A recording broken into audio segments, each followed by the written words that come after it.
Antes de los misiles, antes de la tensión nuclear, antes de que el mundo escuchara siquiera el nombre Irán, la Biblia ya había hablado.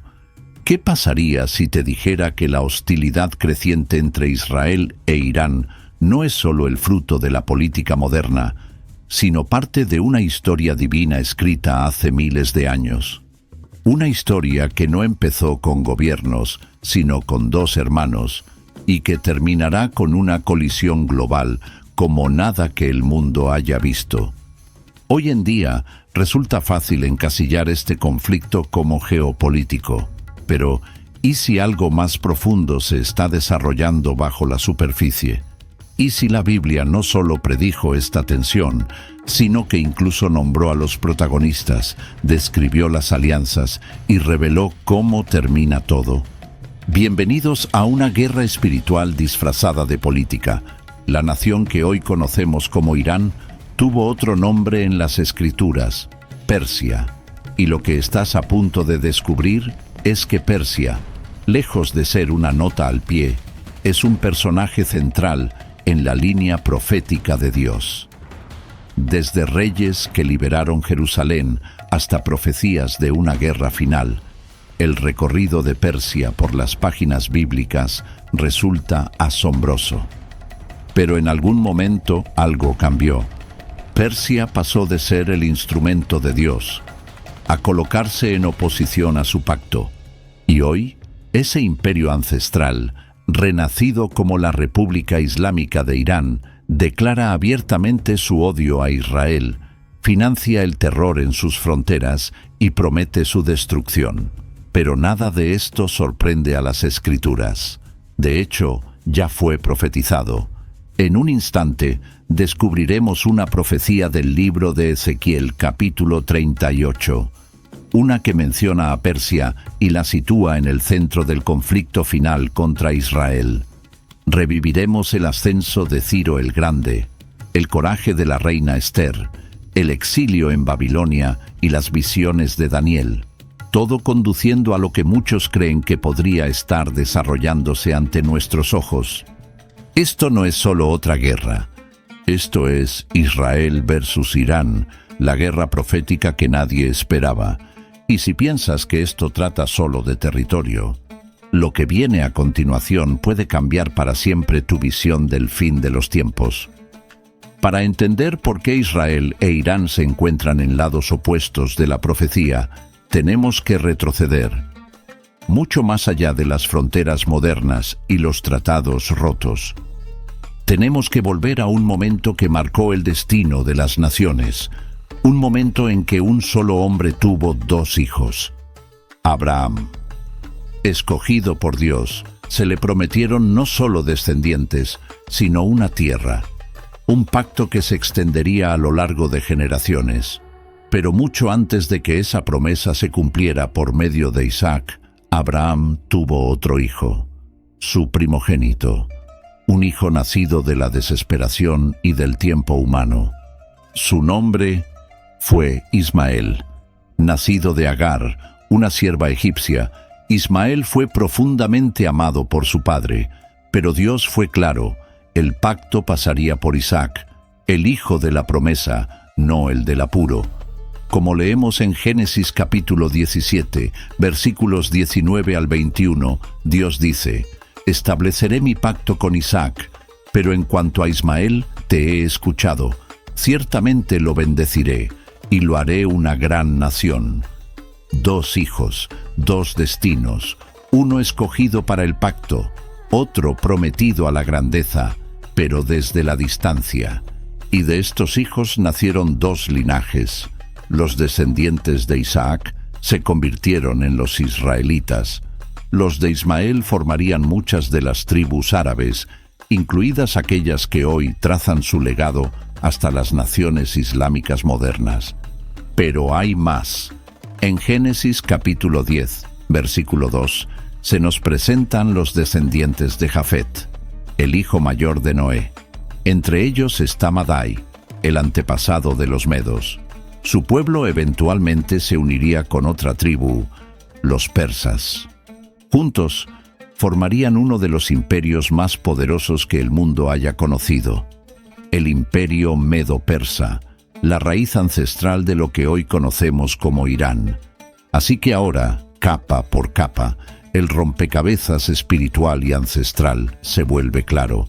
Israel e Irán no son solo vecinos divididos por ideologías, son descendientes de dos líneas proféticas, una nacida de una promesa divina, la otra bendecida pero puesta aparte, mirando desde los márgenes del pacto. Pero aquí está lo que muchos pasan por alto. Ambas líneas fueron vistas por Dios. Ambas estaban incluidas en su diseño divino, y ambas, de diferentes maneras, marcarían la historia de la redención. Los descendientes de Isaac llevarían la promesa. Los descendientes de Ismael y de Jafet, incluyendo a Persia, la pondrían a prueba. Y esa tensión, escrita en el mismo ADN de estas naciones, no terminaría en el desierto. Haría eco a través de los imperios y algún día volvería a encontrarse en la profecía. Porque la historia no termina con Abraham. Apenas estaba comenzando. Cuando hoy escuchamos el nombre Irán, pensamos en amenazas nucleares, regímenes militantes y una enemistad amarga con Israel. Pero mucho antes de que Irán se convirtiera en un adversario moderno, Persia, su identidad ancestral, jugó un papel asombroso y redentor en la historia del pueblo de Dios. Todo comienza con el exilio. En el año 586 a.C., Jerusalén fue destruida por el rey babilonio Nabucodonosor. El templo, la casa de Dios, quedó reducido a cenizas. El pueblo de Judá fue llevado cautivo, llorando lo que parecía el fin del pacto. Pero a través del profeta Jeremías, Dios ya había declarado que ese exilio no sería para siempre. En Jeremías capítulo 29, versículo 10, el Señor prometió: «Cuando se hayan cumplido los 70 años en Babilonia, yo los visitaré y cumpliré mi buena palabra, y los haré volver a este lugar». Entonces llegó un rey que no conocía a Dios, pero fue llamado por nombre, Ciro el Grande. Más de 150 años antes de que Ciro naciera, el profeta Isaías habló de él con una especificidad asombrosa. En Isaías capítulo 44, versículo 28, Dios dice: «Ciro es mi pastor y cumplirá todo lo que yo quiero». Y en el capítulo 45, versículo 1, lo llama su ungido. No era sacerdote, no era profeta, no era israelita, y aún así, ungido. Ciro se levantaría como líder del imperio persa y conquistaría Babilonia, el mismo reino que había esclavizado al pueblo de Dios. Pero en vez de apretar el puño, haría algo impensado: daría libertad al pueblo judío. Los versículos iniciales del libro de Esdras registran su decreto: «El Señor, Dios del cielo, me ha dado todos los reinos de la tierra, y me ha encargado edificarle un templo en Jerusalén, que está en Judá». Eso está en Esdras capítulo 1, versículo 2. Por medio de Ciro, el pueblo regresó. El templo fue reconstruido. El corazón de la adoración fue restaurado. Persia, ese imperio extranjero fuera del pacto de Dios, se convirtió en un instrumento de restauración divina. Y ahí está la paradoja. La misma nación que hoy amenaza la existencia misma de Israel fue una vez su libertadora. Pero aquí va una verdad más profunda. La soberanía de Dios no está limitada por la geografía ni por la genealogía. Él levanta reyes y los derriba. Usa imperios, incluso paganos, para cumplir sus propósitos, porque la historia de la redención siempre ha sido más grande que cualquier nación. El ascenso de Persia no fue un accidente, fue un cumplimiento. Y Ciro no fue solo un conquistador, fue un instrumento profético, escrito en el guión divino mucho antes de que su espada se alzara. ¿Y qué significa eso para nosotros hoy? significa que incluso nuestros enemigos pueden convertirse en mensajeros, que los planes de Dios no se ven amenazados por los giros políticos y que por muy oscura que parezca la situación, Él sigue escribiendo la historia. Pero la historia de Persia no termina con Ciro, porque la siguiente generación enfrentaría un complot mucho más siniestro, y esta vez no se trataría de liberación, sino de aniquilación. La gloria de Persia no se desvaneció tras Ciro. El imperio se expandió, sus gobernantes se volvieron más audaces, y Jerusalén permaneció bajo su sombra. Pero dentro de esos muros se estaba desarrollando otro plan divino, uno que, una vez más, determinaría el destino del pueblo de Dios. Esta vez no se trataba de libertad, se trataba de supervivencia. Durante el reinado del rey Jerjes I, conocido en las escrituras como Asuero, su imperio se extendía desde la India hasta Etiopía. Poder, lujo e intrigas políticas llenaban sus cortes. Y sin que él lo supiera, tras las puertas doradas de su palacio, vivía una joven judía con una identidad oculta y una cita divina. Su nombre era Esther. No tenía linaje, no tenía trono, no tenía espada, y sin embargo llevaría sobre sus hombros el peso de toda una nación. La amenaza vino en forma de Amán, un alto funcionario de la corte persa. Su odio por el pueblo judío era profundo, y convenció al rey de emitir un decreto. En un día señalado, todos los judíos del imperio serían aniquilados. Era legal, estaba sellado, y era irreversible. Pero la providencia divina ya estaba obrando. Esther, escogida como reina, había sido colocada estratégicamente para un tiempo como ese. Su primo Mardoqueo le rogó que no guardara silencio. En Esther capítulo 4, versículo 14, él pronuncia unas palabras que todavía resuenan hoy. Y quién sabe si para un tiempo como este has llegado al reino. Con temor en su corazón y fe en su Dios, Esther se presentó ante el rey. Arriesgando su vida, reveló la verdad, su identidad, su pueblo y el complot de Amán. El rey se enfureció. Amán fue ejecutado y se emitió un nuevo decreto. Los judíos podían defenderse. Lo que siguió no fue solo un giro político, fue una preservación espiritual. Esther no solo salvó a su pueblo de la destrucción, les recordó y nos recuerda que incluso en el exilio, incluso bajo dominio extranjero, incluso rodeados de enemigos, Dios no está en silencio. Todo el imperio había sido orquestado para darle voz a una joven, porque esa voz llevaría el sonido de la liberación. Y Persia, una vez más, se convirtió en el escenario de la intervención divina. Pero esta liberación venía con una sombra, un recordatorio de que bajo la bendición de Persia también vivía la semilla de la amenaza, que lo que una vez sirvió de refugio, también podía convertirse en un futuro campo de batalla, porque la próxima vez que Persia se levantara, no vendría con un decreto real para edificar o proteger. Vendría con misiles, odio y una promesa de borrar a Israel de la tierra. ¿Y la Biblia? Ya lo había visto venir. La historia de Persia alguna vez brilló con propósito divino. Una nación que liberó al pueblo de Dios, reconstruyó su templo y protegió a Israel de la destrucción.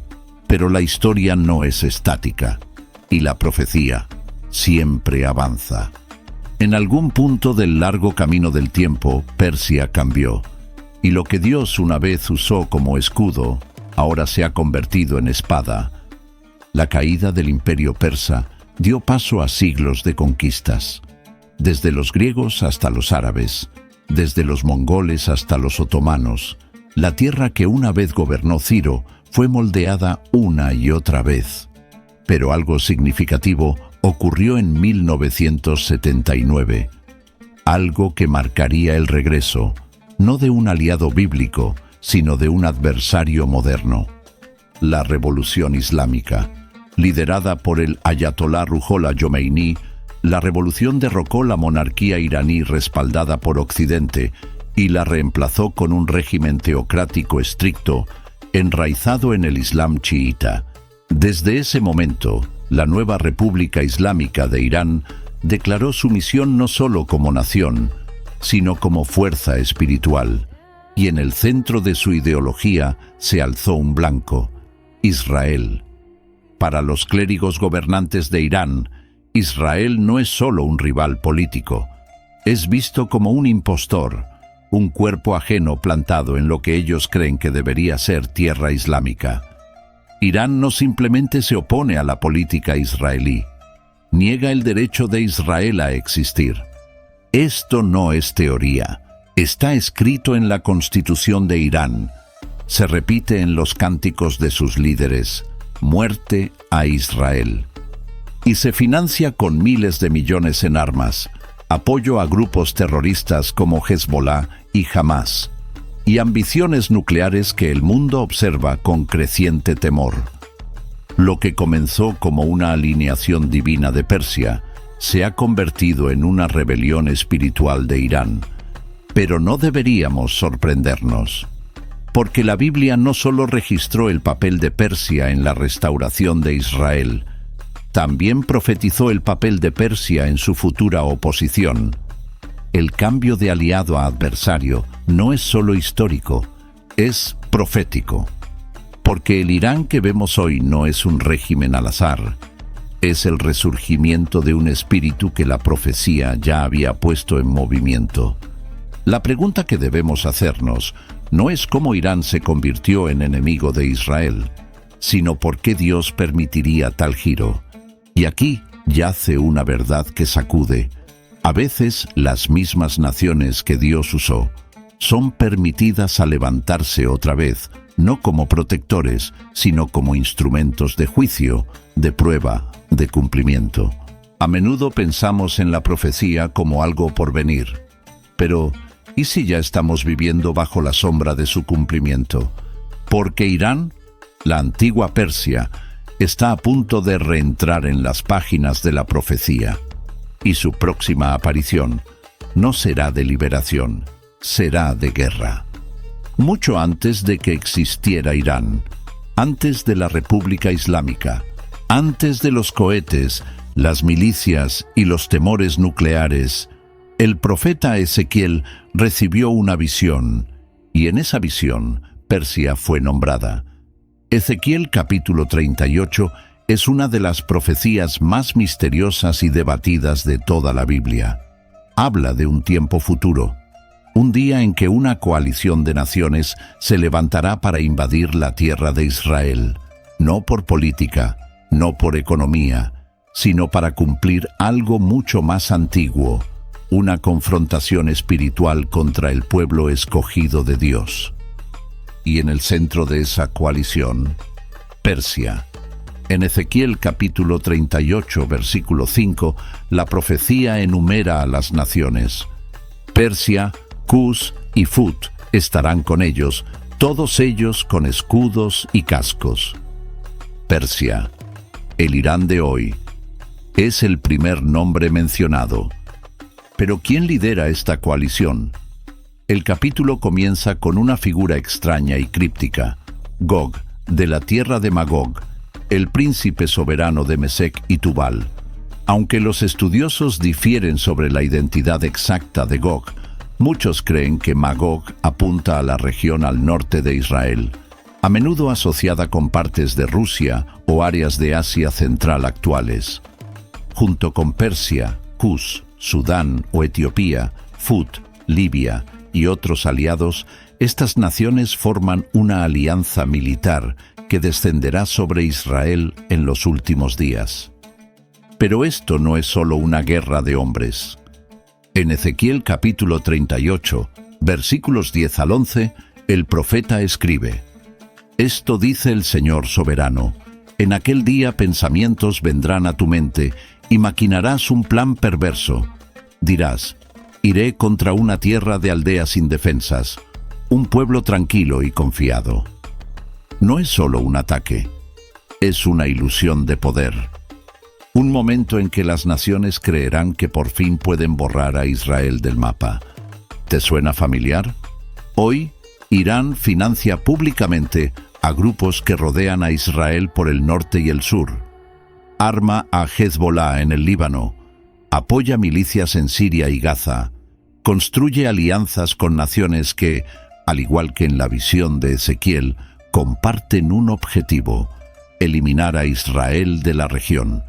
Pero la profecía de Ezequiel no termina con la derrota de Israel, termina con la furia de Dios.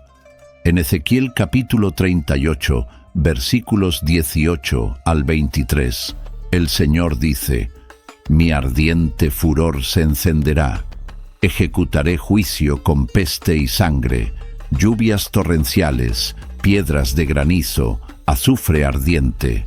Y luego añade: «Mostraré mi grandeza y mi santidad, y me daré a conocer ante muchas naciones. Entonces sabrán que yo soy el Señor». Esto no es simple represalia militar, es justicia divina. Dios permite que las naciones se reúnan, no porque Israel sea débil, sino porque Él quiere que el mundo sea testigo de lo que sucede cuando uno se levanta contra su pacto. Y Persia, Irán, estará allí. Así que ahora debemos preguntarnos, ¿es lo que estamos viendo hoy una preparación? ¿Es el odio de Irán, sus alianzas, su alcance militar, parte de una cuenta regresiva ya escrita en las Escrituras? Porque Ezequiel no solo describió una guerra, describió un punto de quiebre, un momento en que Dios mismo interviene, no con política, no con negociaciones, sino con poder. Y mientras las piezas se acomodan, se nos obliga a considerar: ¿y si estamos viendo el comienzo de la visión de Ezequiel desarrollarse en tiempo real? Si la guerra descrita en Ezequiel capítulo 38 es el inicio, entonces la chispa que prenderá fuego al mundo puede ser una ciudad. No cualquier ciudad, sino Jerusalén. Es más que una capital, es más que tierra sagrada, es el latido de la profecía y el blanco de las naciones. A lo largo de la historia, muchos ejércitos han marchado hacia Jerusalén, pero la Biblia es clara: la batalla final no será por petróleo ni por territorio, será por el trono del plan redentor de Dios. Y las Escrituras nos dicen exactamente dónde sucederá. En Zacarías capítulo 14, versículo 4, el profeta habla de un momento culminante. En aquel día se afirmarán sus pies sobre el monte de los olivos, que está frente a Jerusalén al oriente, y el monte de los olivos se partirá por en medio, de oriente a occidente. Esto no es simbólico, es geográfico. El monte de los olivos, el mismo lugar desde donde Jesús ascendió, será el lugar donde Él regresará para enfrentar a los ejércitos reunidos contra Israel. ¿Y quiénes son esos ejércitos? La misma coalición que vimos en Ezequiel: Persia, Gog y sus aliados, naciones llenas de odio hacia Israel, naciones que hoy la rodean. Irán no ha sido sutil sobre su deseo. Sus líderes han prometido abiertamente liberar Jerusalén. Se refieren a Israel como el pequeño Satán y patrocinan el terror, no solo en nombre de la política, sino en nombre de la religión. Pero lo que ellos no ven es que Jerusalén no les pertenece, ni siquiera pertenece solo a Israel. Pertenece a aquel que puso su nombre sobre ella. En 2 de Crónicas capítulo 6, versículo 6, Dios declara: «Pero ahora he escogido Jerusalén para que mi nombre esté allí, y he escogido a David para que gobierne a mi pueblo Israel». Y si Dios la escogió, entonces ninguna nación puede reclamarla. El Monte de los Olivos no es solo una ubicación, es la línea entre reinos, entre lo que el hombre desea y lo que Dios ha ordenado. Así que cuando la atención del mundo vuelva a girar hacia Jerusalén, cuando los brazos de Irán se tensen y los misiles vuelen, debemos recordar, esto no es nuevo, es cumplimiento. Y la última palabra no será dicha por las naciones, será dicha por el Rey que regresa. No toda guerra es visible, no todos los campos de batalla tienen fronteras. Lo que estamos viendo desarrollarse entre Israel e Irán hoy, las amenazas, las armas, las alianzas, es solo una parte de la historia, porque detrás de cada imperio terrenal hay poderes invisibles en acción, y la Escritura nos abre esa cortina. En Daniel capítulo 10, el profeta recibe la visita de un ángel que le revela algo asombroso. Durante 21 días fue detenido, no por un hombre, sino por un príncipe de Persia. No un rey físico, sino un ser espiritual, una autoridad demoníaca operando tras el imperio persa. Y si había un príncipe de Persia entonces, ¿quién gobierna detrás de Irán hoy? La Biblia lo deja claro, las naciones no solo son moldeadas por la política y la cultura, también están influenciadas por fuerzas espirituales, como escribió Pablo en Efesios capítulo 6, versículo 12. Porque nuestra lucha no es contra carne ni sangre, sino contra principados, contra potestades, contra los poderes de este mundo tenebroso.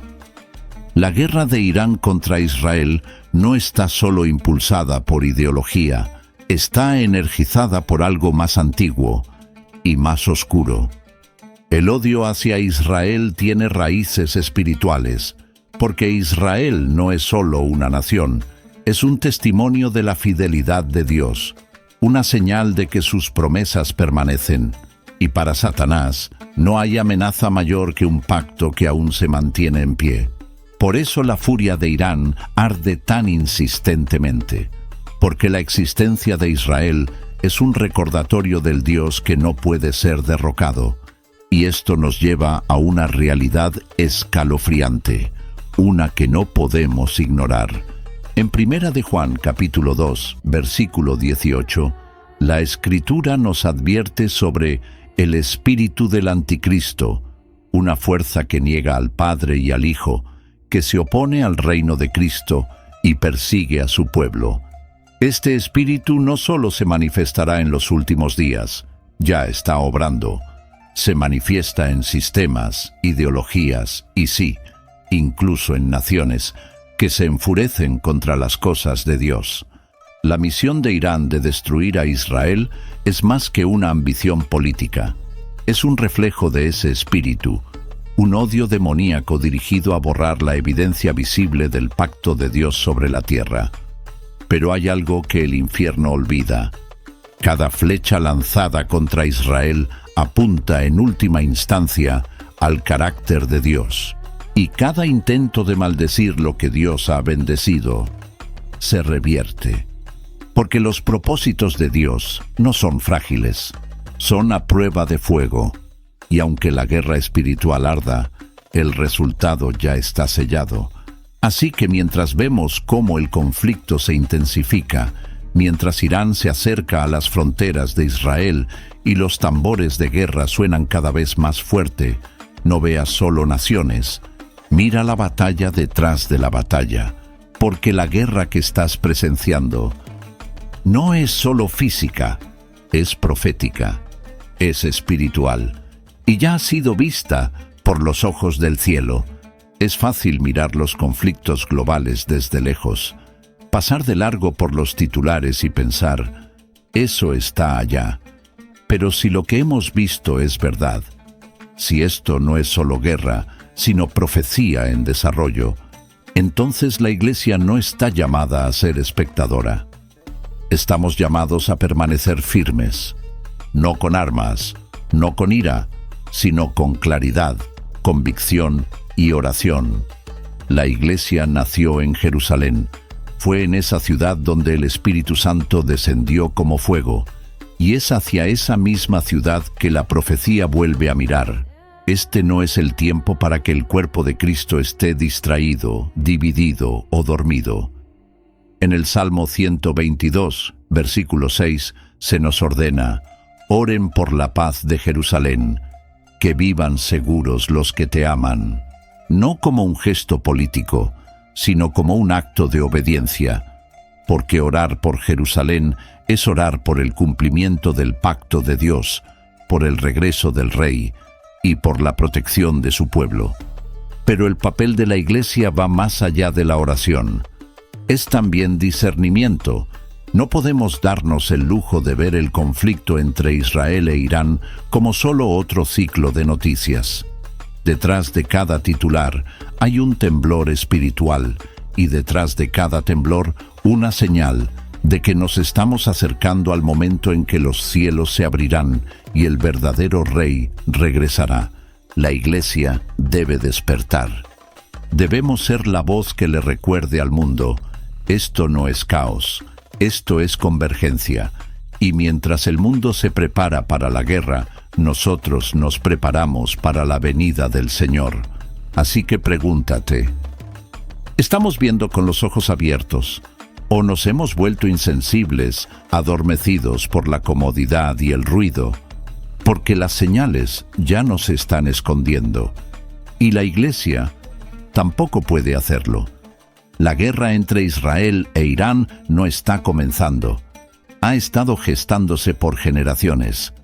No solo en búnkeres militares o cámaras políticas, sino en las páginas de las Escrituras, donde las naciones se levantan, los imperios caen y la profecía susurra sobre el choque final. Hemos visto cómo Persia una vez sirvió al propósito de Dios, cómo un rey pagano llamado Ciro se convirtió en mano de restauración. Hemos observado cómo esa misma tierra, hoy llamada Irán, pasó de ser aliada a adversaria, financiando violencia y pronunciando maldiciones contra Israel. Hemos seguido el hilo a través de la visión de Ezequiel, la guerra de Daniel, el coraje de Esther y el monte de los olivos. Y aún esto no ha terminado, porque esta no es una historia solo sobre Irán o Israel. Es una historia sobre el pacto de Dios, un pacto que no puede romperse, una promesa que no será borrada, un plan que no se rendirá ante la furia de las naciones. En el Salmo 2, las Escrituras preguntan: ¿por qué se amotinan las naciones y los pueblos traman en vano? Y la respuesta viene de inmediato: el que habita en los cielos se ríe, el Señor se burla de ellos. Porque por más fuerte que grite el mundo, los propósitos de Dios permanecen. Sí, Irán puede levantarse. Sí, Israel puede estar rodeado. Sí, los días que vienen pueden sacudir la tierra. Pero el resultado nunca estuvo en duda. Al final, toda guerra terminará, todo régimen caerá, y quedará un solo rey en pie, no elegido, no derrocado, no temido por sus enemigos, sino adorado por toda la creación. Así que al cerrar, déjame preguntarte: ¿estás viendo las señales? ¿Estás discerniendo la temporada? ¿Estás listo? Si este recorrido abrió tus ojos a la hora profética que estamos viviendo, si sentiste el peso de lo que se está desarrollando, te invito a unirte a nosotros. Suscríbete a este canal, comparte este video y por encima de todo, ora, porque la guerra puede estar escrita, pero la forma en que respondemos aún se está escribiendo hoy.